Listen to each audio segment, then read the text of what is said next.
Hey everybody, this is Lauren deLisa Coleman, and I am still inside of the action-packed Blackstar Film Festival. And I have with me a filmmaker right now who I'm so excited to get into this interview with for you guys because she is just like a ball of like fire. So you're going to really love this. As many of you know, and if you're joining us for the first time, this is the Inside series that we have on film.io, which takes you really behind the scenes and insides of the minds of just a number of different filmmakers today. And to that end, I have with me Jen Holness. Welcome. Who is the filmmaker behind Subjects of Desire. And I am super excited to get into not only all the aspects about this film, but many of the things we were just talking about online that you're going to be working on, and certainly that tie into this film. But first, let's begin at the beginning, as they say. Can you give our viewers a quick synopsis of the Subjects of Desire? Yes. Okay. So, Lauren, Subjects of Desire is a feature doc about Black women and beauty. And it's about the narratives that have been historically created around Black women that have left us unprotected, that have said that we're not as beautiful, that have said that we are not as valuable. So it looks at that, it deconstructs that, it looks at where they came from. And it also looks at present day as Black women are standing up and standing strong in their beauty and in their power and saying, this is who we are, and we will no longer allow you to define us. So that's what the film is about. I am, obviously, I think, what's the old adage? Like, I have a dog in this race or something. Obviously, I'm part African-American and part Native American. Shout out to the Blackfoot tribe. And so, of course, when I saw this, how could you not be interested? I think, well, there are just so many things about this, right? Especially because, it's interesting that I'm talking to you right now, given, Sha'Carri, Simone, all of this, Naomi, and just in general, kind of what's going on. And so, first of all, when did you start working on this? Because as you said, this is an ongoing kind of, evolution, really, right? And I think we've seen in the past, maybe, documentaries about hair. Remember when Chris Rock did that one several years ago and things like that. I feel yours is maybe one of the most, I guess, holistic, of the moment. And so what kind of brought you to this topic, aside from, being part of the demographic yourself, and how long have you been working on it? Great question. So I wanted to make this film and decided to make this film because, first of all, I've lived in the skin of a Black woman my whole life. And here's the thing. Then I had kids, and I had 3 teenage daughters. I have right now 3 teenage daughters, and they were younger teens at the time. And one day in my kitchen, I heard 2 of my daughters and some friends, and a bunch of them were white girlfriends, talking about my daughters, I guess, and about how they love their lips, and one of my daughters has this cute little booty, and they're like, oh my God, I love this. And I was like, this was really fascinating to me, because when I was growing up, nobody wanted these lips and nobody wanted this booty. And so I was like, what is happening? And then I started talking to my daughters about this. And I also realized they were actually going through a lot of the stuff that I went through, where they weren't as comfortable in their skin as they should be, as beautiful, slim, really brilliant young women. And so I started to really think about what was happening in this space for so long, that same disconnect, was still happening. And then I wanted to look at the larger picture around Black women and beauty, because Chris Rock, as you said, and some others, particularly Black men, have done films about Black women and beauty. And I felt like they got it all wrong. Because what they did was they looked at a small section, and it always was pointing a finger at Black women, right? And so I wanted to do what I thought was a comprehensive look, going back to the source, looking at from get-go, what were the narratives around us, and Where do they come from? How they were created? Why they were created? I wanted to do big picture and then drill down and narrow it. Almost like a more academic approach, whereas previously, and not that this is bad, but previously it was kind of maybe more of a pop culture approach. And your approach is just something that's more, as you said, comprehensive. So when did you start working on it though, Jen? Well, I started working on the film, I guess in 2017, end of 2017. Okay. It's kind of when, like I said, that kitchen conversation happened. And about a month and a half later, going into 2018 was when I started official development on it. And then here's the weird thing. And it was like, I think I'm blessed, God is, on my side, because 2018 turned out to be the 50th anniversary of the Miss Black America pageant. Right. And what a lot of people didn't know was the Miss Black America pageant, if they even know about it, was a political act in its construction. It was created out of an active consideration by the Black community, folks like Malcolm X included, that recognized that Black women's beauty was disrespected and degraded. And so that pageant was a protest saying Black women and their beauty was valuable and important and should be celebrated. So here it was, 2018, the 50th anniversary. I was doing development and I was like, okay, I don't have my funding in place, but I have to go and film at the Miss Black America pageant for the 50th anniversary. And I managed to put the money together and go down and do a shoot, and they gave me permission. And that was a blessed thing because out the following year, 5 Black women were then crowned in the biggest beauty pageants in the world. So it really was these last few years was a real moment, and I was able to capture it at the right time. And I think too, and we were talking a bit about this offline, that your perspective is just so unique because you are a Black woman, but living in Canada and almost for all intents and purposes, a Canadian, right? That you've been there for so long and your family has been raised there. Talk to me a little bit about the differences that you kind of see and brought to this, and maybe some of the challenges because you weren't looking at it from like an African-American perspective, but like you said, a lot of the culture there that is of color is African-American. So how do you kind of balance all that together, right? Yeah. So here's the thing. What Americans don't know and African-Americans don't, maybe they do know, is that there's only a very small number of the population of Canada is Black. I think about 1 million out of the whole population. And so what that looks like for Black folks is that for me, growing up, all of my culture about Blackness, how to be a Black woman, Black hair, Black anything, came out of the US, right? And so I grew up very, very connected to the African-American experience and Canada feeling in some ways for Black folks like an extension of that larger American situation. And so one of the things that and believe me when I say the racism and the systemic problems that exist in America, they absolutely exist here in Canada. There was a study done a few years ago that came out last year that said Black males were 20 times more likely to be shot by the police in Canada. 20 times, not 1, not 2, not 5, 20 times. So you got to understand, we have these same experiences, but at the same time, we live amongst white folks it's like there's very rare our neighborhoods separated out, all these kinds of things. And one of the films I did, a documentary, what was said was, it's the same. There just wasn't the signs, right? So that's the experience of racism and of being a Black person. We have a very similar experience, but we don't have the signs. And what that's actually meant is that you can't fight it in the same way. You can't fight it in the same way because essentially, sorry guys, I'm in an interview.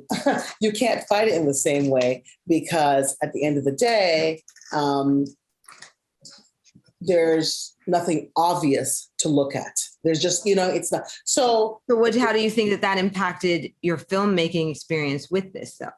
Well, so I think for me, what that has actually meant was, and what that's meant as a filmmaker, is that I've been trying to my whole life bring the combination of the American story and the Canadian story. I think so. What it's meant for me is that I'm always looking for a way to do it where I'm combining like what I feel like is this cross-pollination that's very, very natural, right? So even if you look at the film, right, there are actually some prominent Canadians in the film, and then there's some really prominent and powerful Americans in the film. So like the Miss Black America pageant itself is an American phenomenon, right? But someone like Dr. Cheryl Thompson, who is one of the people who speak in the film, she's a Black woman up here who wrote a book called Beauty in a Box about Black women in hair. So again, my work, I'm always combining that African-American point of view with that African-Canadian point of view. So I think that's how it's. I think it gives it a really interesting kind of flavor, if you will, right? How did you decide on this title though? I was curious about that. Well, here's the thing. I think that one of the things that's almost never talked about is the fact that Black women were wholesale raped during slavery and the Reconstruction period and Jim Crow, right? Because I think it was 1958 or 59 the first time a white man was convicted of raping a Black woman. And millions of Black women were raped during this time. And so a part of what was done to us and about us was to create a narrative that we were so sexually deviant that we had to have it all the time. We're so over-sexualized. And so, our beauty as in many cases in the white culture has been objectified. It's like, look at that butt and look at that, and even to the point where our own Black men have actually, done it as well or continued that narrative. A narrative was created. And in our community, we kind of continued it. So the idea that we have been objectified, not seen for who we are, but seen as objects, I wanted to twist that and say that we are subjects of our own story, and and we know we are desirable. So that is how that title came about. I figured you had a whole vibe around that, but that's why I wanted to ask you, right? And I think it's interesting that you mentioned this, particularly now because even still trending this week, which is a long time, in the real world, about the sign language interpreter during Lollapalooza of WAP, and just how she interpreted a lot of those lyrics. For those who haven't seen, please look at the video. And I'm kind of two minds of that. As you said, we've been hypersexualized, et cetera. And you can look at things such as that, or art or music such as that, but you can say maybe that, but at the same time, is that the case when one owns her own sexuality and puts it out there too? Is it, what I mean? It's kind of like a really interesting kind of debate that one could have, right? Because it's not somebody else sexualizing, say Meg, it's her owning herself. And there's a lot of power in the female body and its physicality and all that. And if you put it out there and go with the myth, but kind of own it and rein it in, what does that kind of, mean? It's just fascinating to kind of think about. And that's why I'm so excited for your film to be able to come out to encourage, a lot of these conversations. And this is clearly not your first time at the rodeo, as they say. You've been, doing this for quite a while. Talk to me a little bit about being the only Black woman with the award that you've been given in Canada, and how that's maybe impacted your career, if it has. Well, so I was recently, I guess this year, 2021, given, the Producer of the Year award from our Producers Association. So I guess Congratulations. thank you very much. So the You're filmmaker welcome. of the year, no, it was really, really, and no other Black woman. I don't think no other Black person has ever gotten that award. I've also, in 2007, I wrote a series up here called Guns, and I think I was the first Black woman to win what they call the Canadian Screen Awards, Yes. CSA, for best writing on a drama project.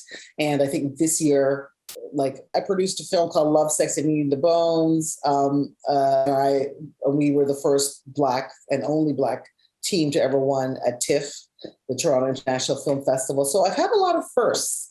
I have to tell you that it's been a hard road. The journey has not been easy.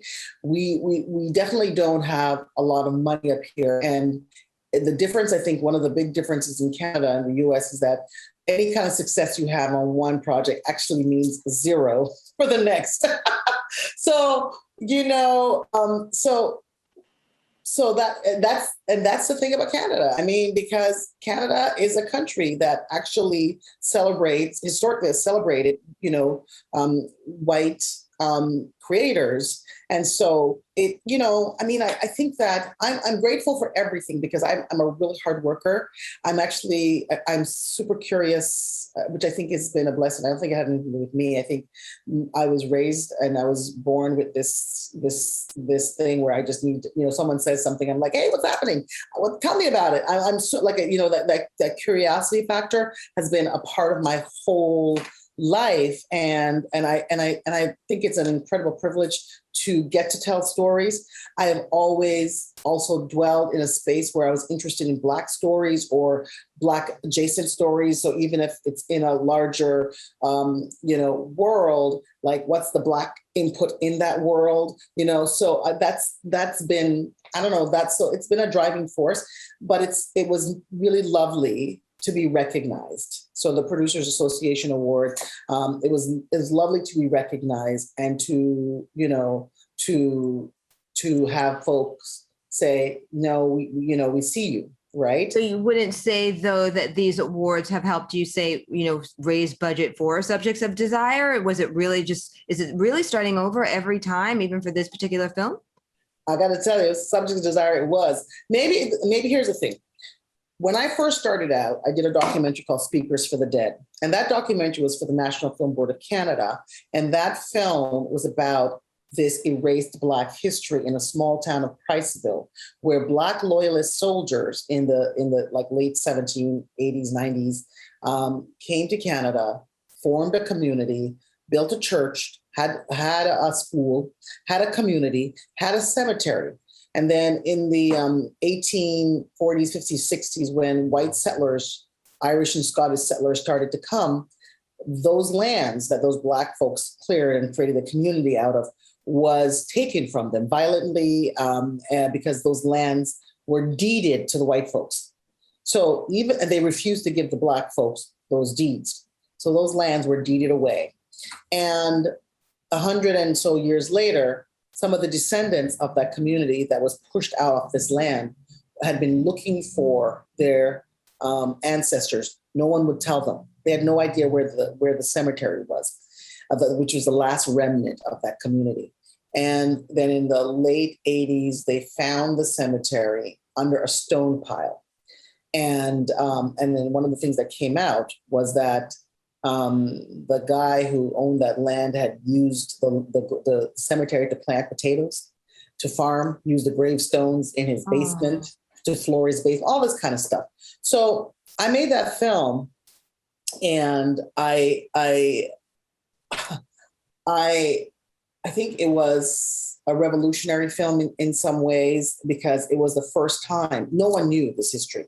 The town, Priceville, by the way, no one even knew that it was named after a Black man.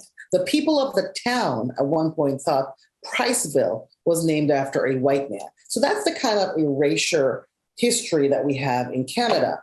So I have been trying to tell, so I made that story and it had zero impact on my career. Now, but what was interesting about that, I directed that film. I co-directed it with a guy named Sud Sutherland, who's a really well-known director, Black dude. I happen to be married to him. Very nice man. We made that film together, and which is really lovely. And what happened was, or we co-directed it. What happened was, I had kids, and I started producing, because producing meant I could stay in one place and whatnot and so forth. I produced maybe 5 or 6 documentaries, and I did direct again until Subjects of Desire. So when I started Subjects of Desire, and I didn't like Chris Rock's film. I felt it pointed a finger and it laughed at Black women, to actually under the undertone of it, were that we were so crazy. We were doing all this mad stuff to our hair. Why were we straightening? Not looking at a history where, like, when straightening of hair came about, it was considered revolutionary. It was like the new Negro. That whole thing was about Black women becoming successful. And the fact that Black women couldn't get jobs unless they had straight hair. The fact that when I was a teenager and put braids in my hair, I was sent home from work. All of these things that we face as Black women, and making choices to work and to fit in, for survival. None of it was really considered, right? So, I'm sorry, I'm doing a big swirl around, but I wanted to tell that part of the story as a director, not as a producer, even though I'd been producing for a number of years. That's what brought you back out into the game. Right. And how did you decide when, this is obviously such a massive topic. I mean, you could do a series of documentaries on this. How did you go about, aside from the Miss Black America pageant, how did you decide what you wanted to kind of pick, and the different subjects who you wanted to be able to interview? I mean, was it an arduous process, or did you kind of just know intuitively? I feel like I knew it intuitively. So another thing is that I'm a very analytical person. And so I see information, and I fairly quickly kind of figure out what's important. So even with the Miss Black America pageant, I met all the girls, and I interviewed 5 girls, and 3 of them won, right? Because I'm very curious, and I pay attention, and I paid attention to what they were doing, how they were moving. I was there for 4 days, and I was able to discern who I wanted to interview. And, and I feel like, damn, I was spot on. 3 of them, became the Miss Black America, and the first runner-up and the second runner-up. So, and then in terms of the story, I have to tell you, I did a lot of research. So when you say academic, I'm not insulted by it at all, because I didn't want to just put a camera up and shoot off. That's why I said you can really tell with this that it is an academic approach in its best sense, right? In an informative, educational sense, but still very entertaining, and compelling. But not at a whim. You don't feel like you're kind of just on this ride of looking at, stereotypes and et cetera. So how many hours of research would you say that you put in? And was that one of the hardest things about the film, or what was one of the hardest? That was the hardest thing. It was countless hours.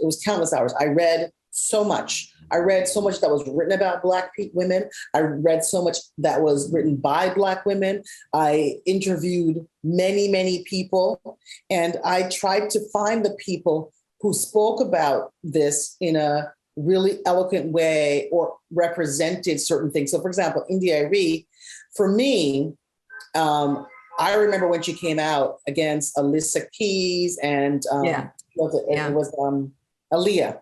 All women I loved, but I knew that she represented a different vibe amongst those women, right? So I really wanted her for this film because,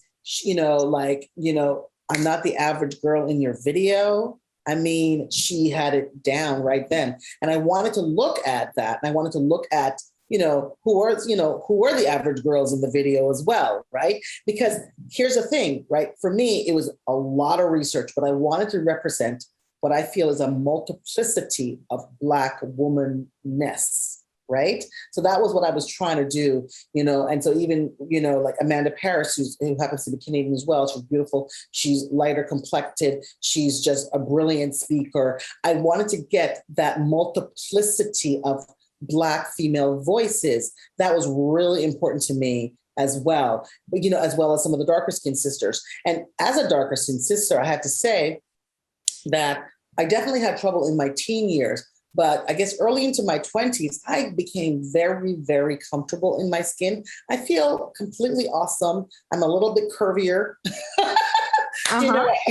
and all of this kind of thing. And but I used to let people tell me I'm not valuable because I don't look a certain way or any of those kinds of things. And I wanted the film to reflect that. So those were some of the things that I tried to do. And then I wanted the research to back up a lot of what we understood or were feeling, but nobody had ever really maybe put it into words in an overall piece. Got it. So that's what I was trying to do. You can really see it was, just a major labor, but of course that, you were definitely loving it all at the same time, right? I guess, finally, because somebody who is, you can see, you're just, kind of like the definition of like, okay, vivacious, like Jen, and creative and professional, but yet you've done so many things. And like you said, it's been hard to kind of get traction going or to use something to springboard onto another.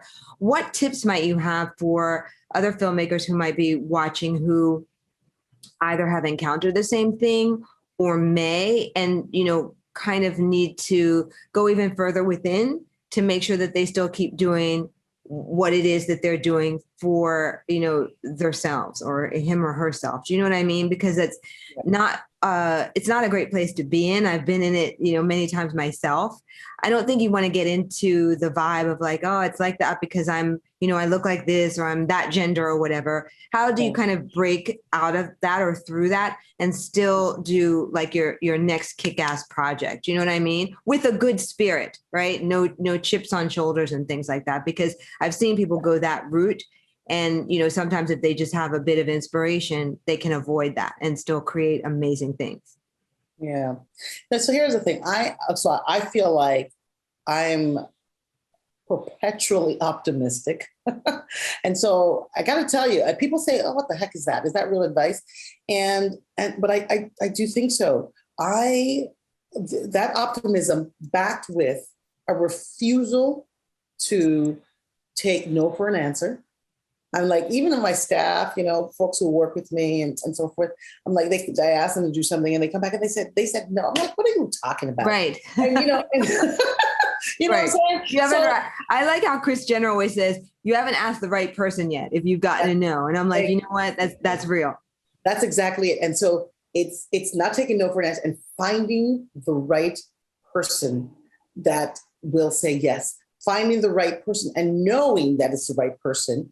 And here's the other thing, I think that for me, integrity has been really important in my career, and so it sometimes doesn't pay, but I think when you come from authenticity, integrity, that tenacious, I'm not going to stop finding the right people and being optimistic and being willing to put in the time, I don't know how they can stop us. No one can stop you. That's what I believe. Jen, I think that's just like amazing advice, and you're living it. So it's just really great. I'm just so glad that we could steal a few moments of your time, because you already told me as well offline, between this festival, you're also planning to shoot in just 2 days and start, a different series. So I really just want to thank you for, all the time and the insights, because I think it's very valuable for those who are, lovers of documentaries and those who are making them, investing in them and stuff. It's always very cool to hear directly, from you guys, because it's a real journey. We're just just watching it is like a great thing, but you have to always honor so much goes into all of the behind the scenes work, right? So continued success and good luck with the shoot that starts on Sunday. Yeah. And again, thank you so much. Thank you very much, Lauren. I very much appreciate the conversation. I am so glad to have you here. And I'm also glad that you could all join us and listen in. Don't miss the very next episode. This is the Inside series on film.io, and I am Lauren deLisa Coleman.